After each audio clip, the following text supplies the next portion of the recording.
하나님 아버지, 하나님께서 저희들의 모든 잠을 깨게 하시고 오늘 하루도 시작하라 말씀해 주시니 감사드립니다. 성령님, 오늘도 저희와 함께 하시고 동행해 주셔서 하나님의 거룩한 일들을 행할 수 있도록 도와주시옵소서. 내 임의대로, 내 판단대로, 내 생각대로가 아닌 오직 성령님께서 인도하심 따라 오늘도 주 안에서 참 행복하고 복된 이 날이 되어지도록 축복하여 주시옵소서. 우리 구주 예수님 귀하신 이름으로 감사하며 기도하옵나이다. 아멘.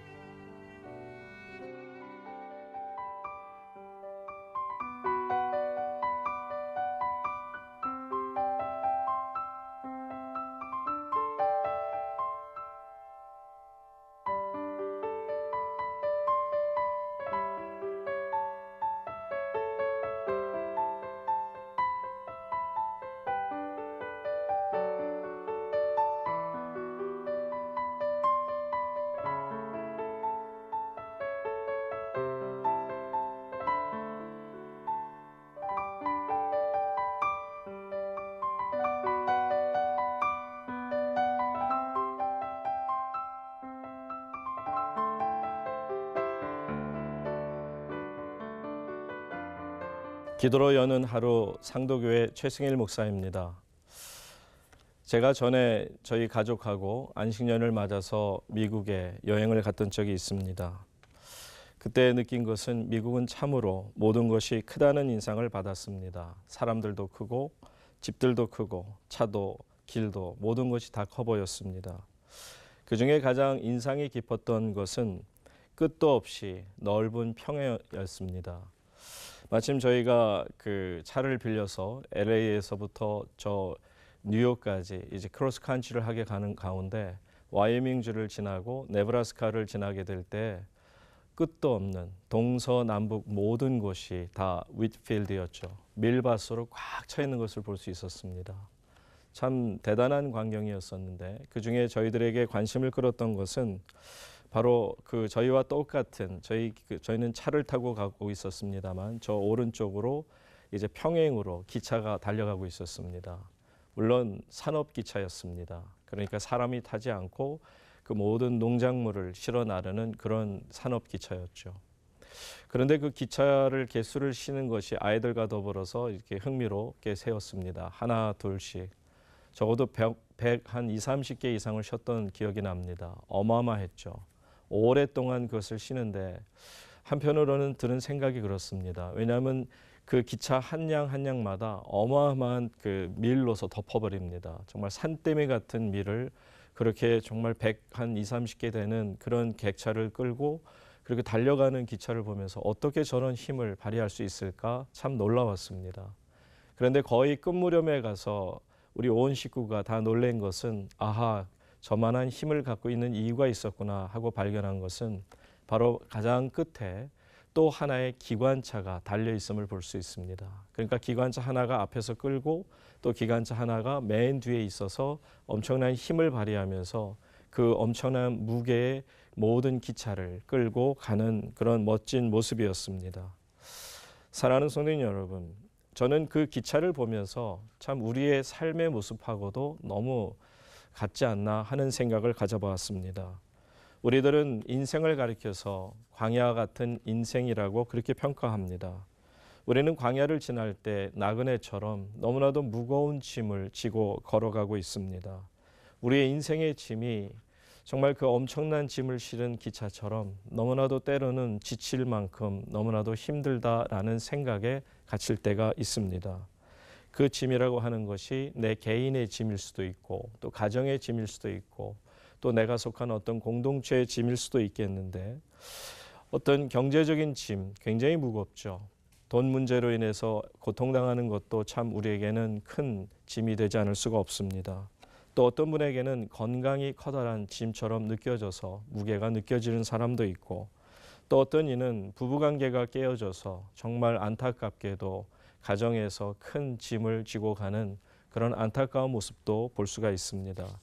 이렇게 모든 이들마다 문제를 안고 달리는 기차처럼 정말 무겁고 힘든 일을 우리가 끌고 가고 있는 것입니다. 오죽하면 예수님께서 우리 인간들을 평가하실 때 수고하고 무거운 짐진 자들이라 하셨겠습니까? 오죽하면 그들을 내 품에 품어서 내게로 와라, 내가 너희를 편히 쉬게 하리라 해주시겠냔 말입니다. 그만큼 우리는 많은 짐을 끌고 감히 너무나도 힘이 들고 때로는 지쳐 쓰러질 때가 있습니다. 이것이 우리의 인생살이라고 생각합니다. 그러나 말씀드린 것처럼 저 미국 와이명주의 그 광야에서 본 기차처럼 혼자가 아니고 또 다른 기차가 내 인생의 뒤에서 그렇게 큰 힘으로 밀어주신다면 우리 살아볼 만하지 않겠느냐 하는 것입니다. 평범한 진리이지만 우리네 인생도 혼자가 아니라면 우리는 얼마든지 지금보다 훨씬 더 큰 힘을 내면서 감당하며 우리의 목적지까지 도달할 수 있을 것입니다. 자, 예수님께서 십자가를 지기 위해서 이제 제자들을 떠나십니다. 그러다 보니 떠나는 이야기를 들을 때 제자들이 슬퍼하지 않을 수 없고 두려움 속에 있을 수밖에 없었습니다. 그 제자들에게 예수님께서는 여러 차례에 걸쳐서 이제 반복하신 위로하기 위해서 주신 말씀이 바로 기도하라는 것이었고, 두 번째는 성령께서 너희와 함께 하실 것이라는 약속의 말씀이었습니다. 성령님이 누구십니까? 성령님께서는 바로 천지를 창조하신 하나님의 영이십니다. 성령님께서는 예수님을 처녀의 몸에 잉태케 하신 분이십니다. 성령님께서는 예수님이 이 땅에 계시는 동안 예수님에게 능력을 주시고 권세를 주신 그분이 바로 하나님의 영이시죠. 성령님께서는 예수님이 십자가에 못 박히시고 이제 무덤에 장사되었을 때 예수님을 죽음에서 일으키신 분, 부활케 하신 분이 바로 성령님이셨습니다.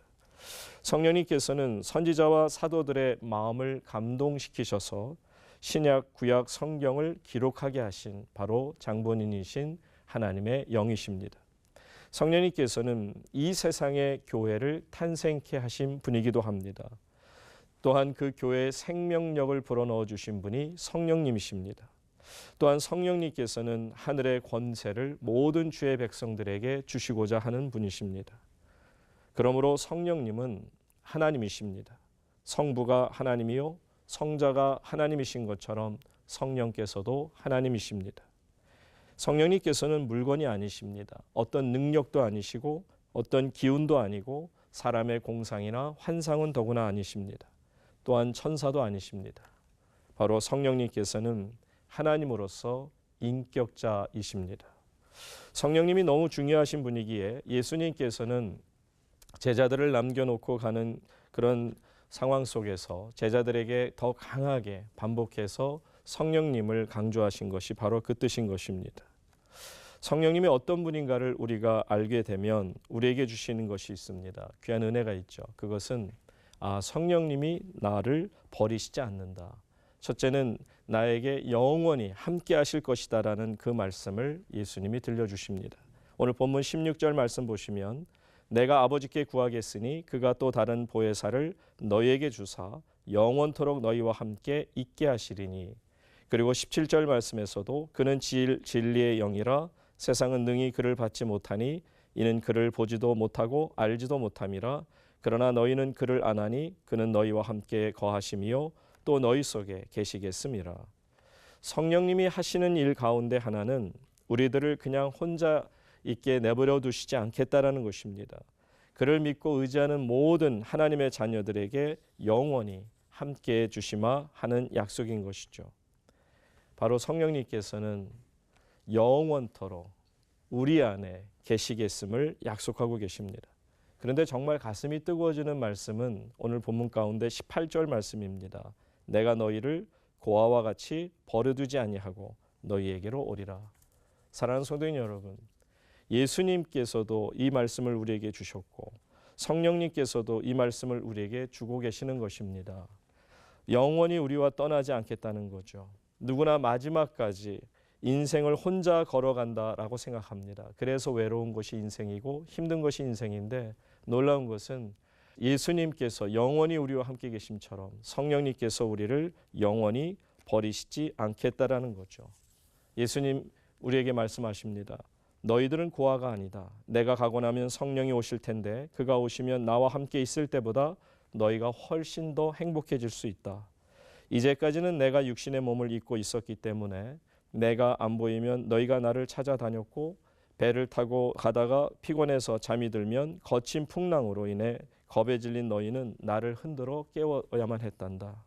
잠시 동안이라도 너희들을 떠나 있으면 내가 돌아올 때까지 안절부절 못하며 너희들은 나를 기다렸지. 그러나 성령이 오시면 그럴 필요가 없게 된다. 왜냐하면 내가 항상 너희 속에 있게 될 것이기 때문이다.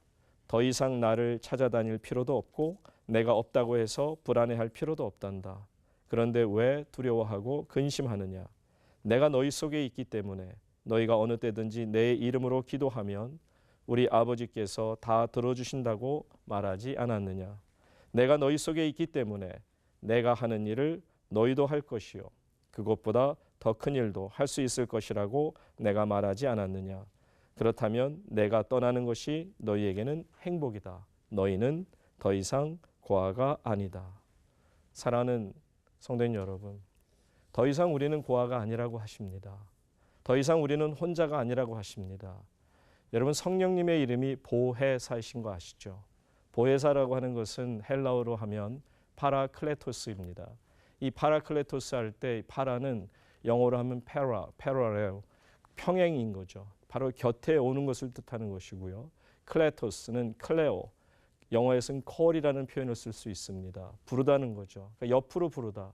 한마디로 옆에 불러서 나를 변호해 주시는 분이 바로 성령님이신데, 정확한 이 보혜사의 뜻은 그겁니다. 지금은 우리가 변호사 제도가 있지만 예수님 당시에는 변호사 제도가 있는 것이 아니고 파라클레토스 제도가 있었습니다.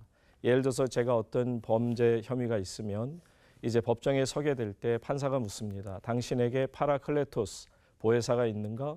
그러면 저는 파라클레토스를 모시고 가면 판사가 놀랍니다. 왜냐하면 만약에 제가 어떤 범죄 행위가 있어서 발각이 되어져서 저에게 형을 때리게 되면 10년 형을 치게 되면 역시 그 파라클레토스도 같이 10년 감옥에 갇혀야 되는 것이고, 변호하러 왔던 파라클레토스가 제가 만약에 사형을 선고를 받으면 같이 사형 선고를 받아야 합니다. 요즘에 비보증도 쓰기 싫은 그런 시대 속에 이처럼 생명까지라도 모든 것을 보증해 주겠다는 분이 바로 성령님, 보혜사, 우리의 영원한 변호사신데 바로 그분께서 말씀하십니다.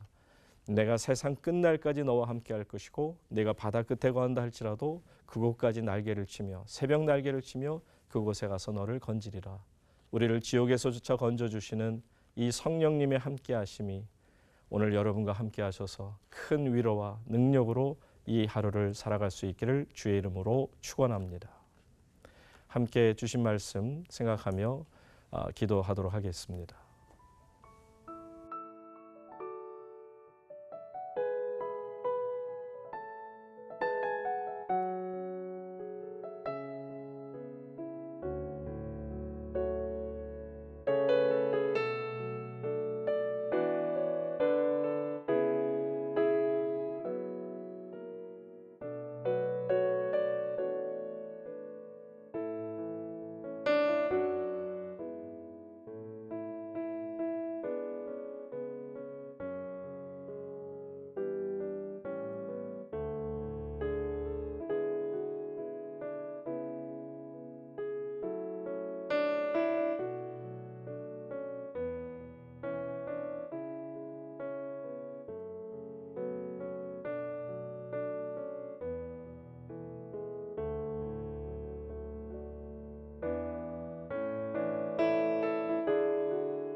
하나님 아버지, 언제나 저희와 함께 하셔서 언제나 저희 안에 머무시며 저희를 떠나지 아니하시고 저희의 모든 생명의 주인이 되어 주시겠다 약속하시니 감사드립니다.